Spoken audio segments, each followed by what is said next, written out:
नमस्कार दोस्तों, आज हम एनसीईआरटी गणित कक्षा 10 के प्रश्नावली 6.3 के प्रमेय 6.3 को देखेंगे और इसके प्रमेय को सिद्ध करेंगे, प्रूफ करेंगे। तो जैसा कि ये प्रमेय दिया गया है कि यदि दो त्रिभुजों में संगत कोण बराबर हों तो उनकी संगत भुजाएं एक ही अनुपात में समानुपाती होती हैं और इसलिए ये त्रिभुज समरूप होते हैं। मतलब इसमें कह रहा है कि दो ठो त्रिभुज हैं जिनके अगर संगत कोण बराबर दिया हुआ है।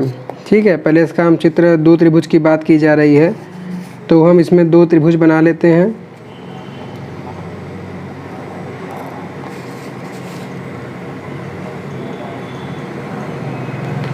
तो ये दोनों त्रिभुज कुछ इस तरीके से हम बनाएंगे।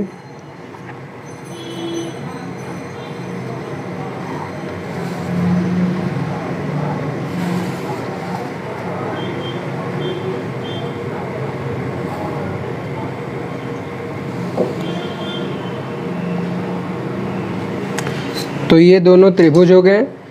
इसमें क्या कर रहा है कि इनके संगत कोण बराबर हैं, तो हम इनका नाम दे देते हैं। ये ए बिंदु हो गया, ये बी, ये सी, और इस त्रिभुज में ये डी, इसको ई मान लेते हैं और इसको एफ। तो जैसा कि प्रमेय में कह रहा है कि इसके संगत कोण बराबर हो, मतलब कि कोण ए का मान कोण डी के बराबर हो, कोण बी का मान कोण ई के बराबर हो और कोण सी का मान कोण एफ के बराबर हो। तो कह रहा है कि अगर कोण बराबर हैं तो इनके जो भुजाओं का अनुपात होगा, मतलब कि ए बी बटे डी ई, ए सी बटे डी एफ, बी सी बटे ई एफ, ये तीनों आपस में बराबर होंगे। यही अगर हम सिद्ध कर देंगे तो ये दोनों त्रिभुज एक दूसरे के समरूप हो जाएंगे। तो जैसा कि प्रमेय को हम हल करते हैं वैसे इसको हल करेंगे। तो पहला, जैसा कि इसमें जो दिया है उसको हम लिख लेते हैं कि इसमें दिया है कि त्रिभुज ए बी सी तथा त्रिभुज डी ई एफ में कोण ए बराबर कोण डी है, कोण ए बराबर कोण डी और कोण बी बराबर कोण ई और कोण सी बराबर कोण एफ है। ये चीज़ इसमें दिया हुआ है और हमको सिद्ध करना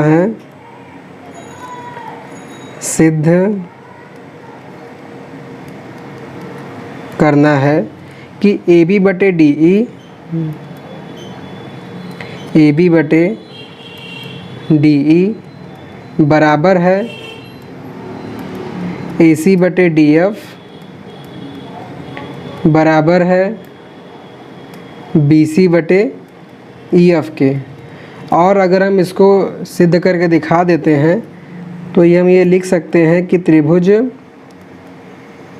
ए बी सी सर्वांगसम, ये इस तरीके का सर्वांगसम का चिन्ह है, सर्वांगसम हो जाएगा त्रिभुज डी ई एफ की। अगर हमने इसको दिखा दिया तो इसका मतलब ये होगा कि ये दोनों त्रिभुज एक दूसरे के सर्वांगसम हैं। तो इसको दिखाने के लिए हमें इसमें एक रचना करना पड़ेगा, तो उसको हम लिख लेते हैं। तो रचना क्या करेंगे कि ए बी बराबर, इस डी ई पे हम एक बिंदु लेंगे P और डी एफ पर एक बिंदु लेंगे Q।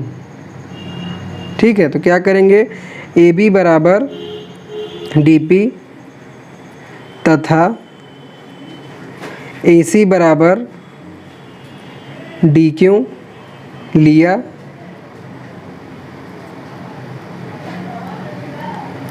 तथा पी क्यू को मिलाया। जितनी लंबाई ए बी की है उतनी लंबाई का हमने डी पी पे यहाँ पॉइंट लगाया, जितनी लंबाई ए सी की है उतनी लंबाई हमने डी क्यू पे पॉइंट लगाया और इस पी से क्यू को हमने मिला दिया। ये हमारा रचना हो गया। इसको हम लिख सकते हैं यहाँ पे चित्रानुसार, मतलब कि जैसा कि चित्र में है। तो अब हम आते हैं मेन उपपत्ति मतलब कि प्रूफ पे।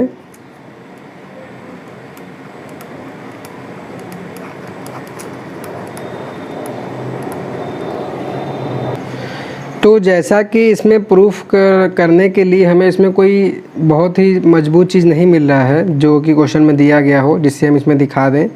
तो इसको प्रूफ करने के लिए हम पहले करेंगे क्या कि हम ABC और DPQ को सर्वांग दिखा देंगे, जिससे कि इसके संगत भाग भी जो है बराबर हो जाएंगे।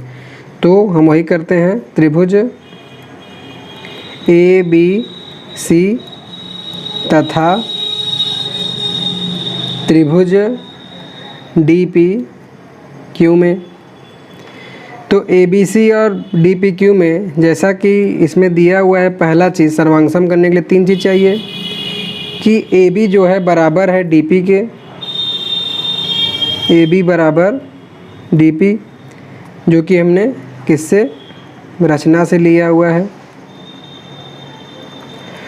दूसरा चीज़, इसके संगत कोण बराबर है, ये क्वेश्चन में दिया हुआ है। तो कोण A इस त्रिभुज का और कोण D इस त्रिभुज का बराबर हो जाएगा। कोण A बराबर कोण D, ये दिया है। और तीसरा चीज़ सर्वांग करने के लिए हम दिखा सकते हैं रचना से ही, AC बराबर DQ, AC इस त्रिभुज का और DQ इस त्रिभुज का। तो हो जाएगा AC बराबर DQ, जो कि रचना से। तो हम ये जब 3 चीज़ दिखा दिए हैं तो इस आधार पे हम लिख सकते हैं कि जो है ये दोनों त्रिभुज एक दूसरे के सर्वांग होंगे। तो हम लिख सकते हैं यहाँ पे कि त्रिभुज ABC सर्वांग का चिन्ह आप जानते हैं, यस के नीचे बराबर त्रिभुज DPQ। हमने कौन सा यहाँ पे नियम लगाया उसको लिख देते हैं। पहले हमने भुजा दिया है, भुजा मतलब साइड, यस हो जाएगा। फिर कोण दिखाया है, कोण मतलब एंगल, तो A हो जाएगा। फिर भुजा दिखाया है तो साइड मतलब S हो जाएगा। भुजा कोण भुजा सर्वांग समता से। तो अब जैसा कि हमने दिखा दिया है कि ये त्रिभुज पूरा इस त्रिभुज के सर्वांग सम है, तो सर्वांग समता के आधार पर हम लिख सकते हैं कि इस त्रिभुज का कोण B, त्रिभुज ABC में कोण B त्रिभुज DPQ में कोण P के बराबर होगा। किससे, सर्वांग समता से। तो इसको हम लिख सकते हैं, इसलिए कोण B बराबर होगा कोण P के। सर्वांग समता को जैसा कक्षा 9 में हम जानते हैं, इसको हम शॉर्टकट में CPCT भी लिख सकते हैं, जिसका हिंदी में अर्थ होता है सर्वांग सम त्रिभुज के समान भाग।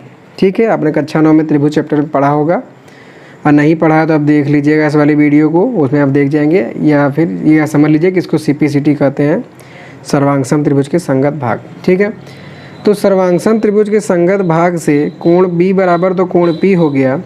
लेकिन जैसा कि क्वेश्चन में दिया हुआ है कि कोण B जो है बराबर है कोण E के, तो हम लिखेंगे लेकिन कोण B बराबर है कोण E के। तो जब कोण B कोण P के भी बराबर है, कोण B कोण E के ही बराबर है, तो यहाँ से हम लिख सकते हैं अतः कोण P बराबर हो जाएगा कोण E के, मतलब कि ये वाला जो कोण है इस वाले कोण के बराबर हो जाएगा। अब जैसा कि हम देख रहे हैं कि ये दोनों रेखाएं में ये कोण तभी, इनको हम संगत कोण कहते हैं क्योंकि दो रेखाओं को एक तिर्यक रेखा काट रहा है, और ये तभी बराबर होती हैं जबकि वो दोनों रेखाएं एक दूसरे के समांतर हो। तो इसलिए हम लिख सकते हैं कि इसलिए PQ समांतर होगा EF के, क्योंकि अगर रेखाएं समांतर नहीं होंगी तो इनकी संगत कोण बराबर नहीं होंगे। ठीक है, तो इसलिए जब ये कोण बराबर हो गया तो PQ समांतर हो गया EF के, और PQ समांतर EF हो गया तो हम BPT प्रमेय जानते हैं, आधारभूत समानुपाती प्रमेय, जिससे वो त्रिभुज की दोनों भुजाओं को समान अनुपात में बांटता है। ठीक है, तो लेकिन वहाँ पे होता क्या था कि हम लिखते थे DP/PE is equal to DQ/QF। BPT प्रमेय का एक रूप और है, क्योंकि इसमें त्रिभुज बन रहा है तो वह त्रिभुज की संगत भुजाओं के अनुपात को बराबर भाग में भी बांटता है। तो अर्थात के में लिखेंगे कि dp अपॉन de, मतलब छोटे वाले त्रिभुज की भुजा करेंगे, अर्थात छोटे वाले त्रिभुज की भुजा dp और बड़े वाले त्रिभुज की भुजा de का अनुपात बराबर हो जाएगा इस साइड छोटे वाले त्रिभुज की भुजा DQ, बड़े वाले त्रिभुज की भुजा DF के। ठीक है, कैसे? BPT से। इतना तो हो गया। तो लेकिन जैसा कि क्वेश्चन में हमने रचना किया है कि जो DP है वो बराबर है AP के और DQ जो है बराबर है AC के, तो हम यहाँ पे मान बदल देंगे। DP की जगह कर देंगे AC बटे DE बराबर DQ की जगह DP, ये AB है, DP की जगह AB हो गया और DQ की जगह हो जाएगा AC बटे में DF। हम यहाँ लिख सकते हैं कि ये कैसे रचना से ये दोनों बराबर है, उसको हम लिख सकते हैं चूँकि AB बराबर DP और AC बराबर DQ। तो अब जो ये हमारा चीज़ आया है AB बटे DE बराबर AC बटे DF, जो हमें सिद्ध करना था AB बटे DE बराबर AC बटे CF, तो हमारा ये दो चीज़ यहाँ पे आप देख सकते हैं कि प्रूफ हो गया। तो इसको हम मान लेते हैं कि ये है समीकरण 1। अब आगे के दो चीज़ों को समझते हैं। तो जैसा कि आप देख रहे हैं कि हमने ये सिद्ध किया है AB बटे DE बराबर AC बटे DF। तो इस वाले त्रिभुज में क्या है, DE और DF, इन दोनों भुजाओं को हमने बिंदु PQ लिया और उसको मिला दिया। अब जैसा कि हमने दो चीज़ दिखा दिया है, दो और चीज़ अगर हम बराबर दिखा देंगे तो हम कह सकते हैं तीनों बराबर हैं। तो अगर दिखाएंगे AB बटे DE बराबर BC बटे EF, तो यहाँ DE और EF आ रहा है, मतलब DE और EF, मतलब कि इन दोनों भुजाओं पे हमको इस तरीके से जो है रेखा PQ लेना पड़ेगा दोबारा दिखाने के लिए। आप समझ रहे हैं शायद। पहले क्या आया था DE और DF, तो DE और DF पर हमने बिंदु P और Q लिया था और उसको मिला दिया। लेकिन अब हम सिद्ध करेंगे DE और EF, इस वाले और इस वाले को। तो यहाँ पर हमें DE और EF में यही संबंध दिखाने के लिए यहाँ पर P और Q लेना होगा और सेम यही प्रोसेस लगा के हम कर सकते हैं।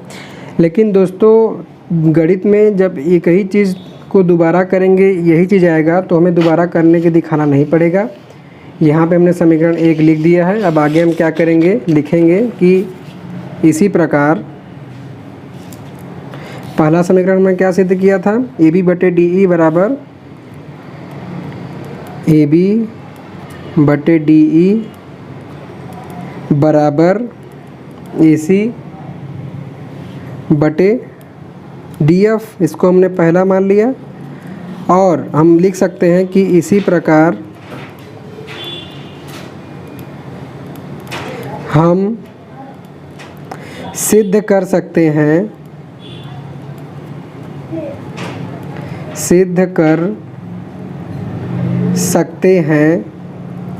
कि AB बटे DE, AB बटे DE बराबर हो जाएगा BC बटे EF के, BC बटे EF, और इसको हम मान लेते हैं समीकरण 2। तो समीकरण 1 और समीकरण 2 में जैसा कि आप देख रहे हैं कि बाएं पक्ष में दोनों AB बटे DE और AB बटे DE बराबर है, तो इसका दाहिना पक्ष भी बराबर हो जाएगा। तो समीकरण 1 व 2 से AB बटे DE बराबर हो जाएगा AC बटे DF के और बराबर हो जाएगा BC बटे EF के, जो कि हमको सिद्ध करना था। तो हमने इसको प्रूफ के द्वारा सिद्ध कर दिया। तो इस प्रकार हम कह सकते हैं, अतः त्रिभुज ABC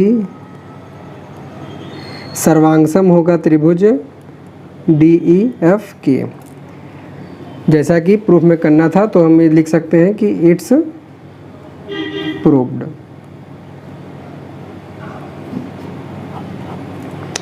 तो आप समझ गए होंगे मैंने आपको जो समझाया है। एक बार वीडियो को आप रिवाइंड करके फिर देख लीजिएगा, और इस तरीके से हमारा ये क्वेश्चन सॉल्व हो जाता है। आशा करता हूँ कि बताया गया सवाल आपको समझ में आया होगा। तो प्लीज़ वीडियो को लाइक, शेयर और कमेंट ज़रूर कीजिएगा। आगे की आने वाले वीडियो से अपडेट रहने के लिए चैनल को सब्सक्राइब कर लीजिएगा। So thanks for watching.